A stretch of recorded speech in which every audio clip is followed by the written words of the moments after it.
Bonjour, c'est Delphine, bienvenue sur ma chaîne basée sur le business en général et l'immobilier en particulier.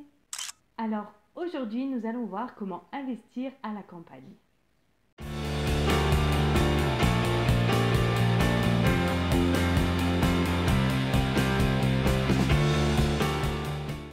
Alors déjà, avant de commencer, je vous avoue que je suis complètement parti pris sur cette vidéo, car mon business à moi, c'est d'investir à la campagne justement.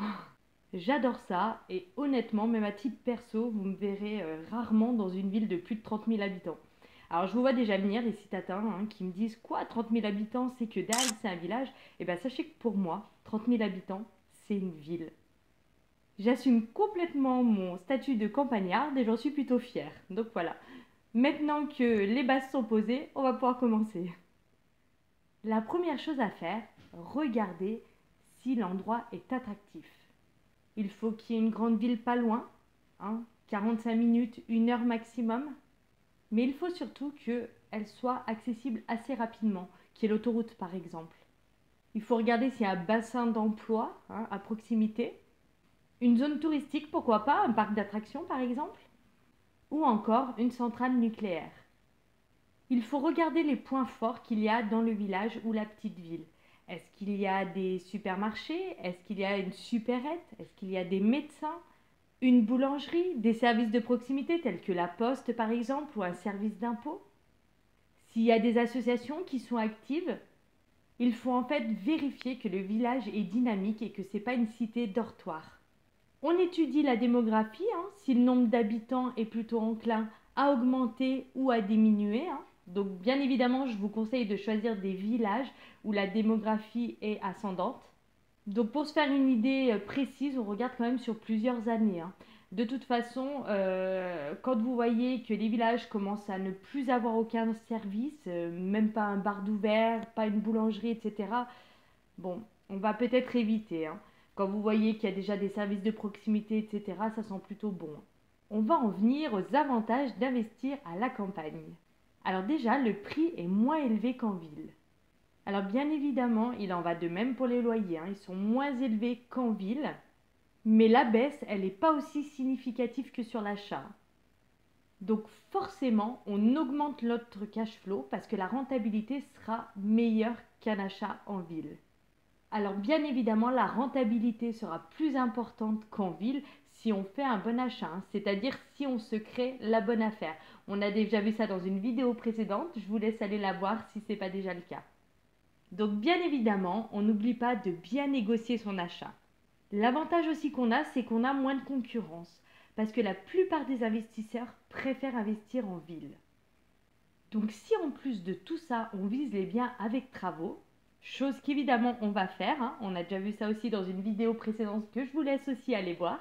Il y a une chose qu'il faut bien comprendre, c'est que les gens louent aussi à la campagne, c'est pas réservé aux villes. Par contre, effectivement, ils n'ont peut-être pas les mêmes attentes. Le but, c'est vraiment d'adapter son bien du coup à la demande locative. On garde bien en tête qu'on fait du beau, du qualitatif et qu'on cherche à se démarquer. Souvent, il y a beaucoup de biens à louer, mais ils ne sont pas rénovés. Il y a, vous savez, la vieille tapisserie immonde des années 70, par exemple. Souvent, il n'y a pas de cuisine équipée. Nous, on va faire du beau, du moderne. On va avoir une super cuisine équipée, une belle salle de bain. Et tous ces éléments-là vont nous permettre de nous différencier et aussi de réduire le risque de vacances locatives. Alors il y a aussi quelques inconvénients. La revente peut peut-être prendre un peu plus de temps qu'un bien en ville. Mais vous savez, des fois on peut avoir des surprises. Lorsque j'avais 18 ans et que j'étais encore en apprentissage, j'ai acheté un bien dans un tout petit village. Mais quand je vous dis un tout petit village, c'est vraiment un petit village. Il y avait 200 habitants.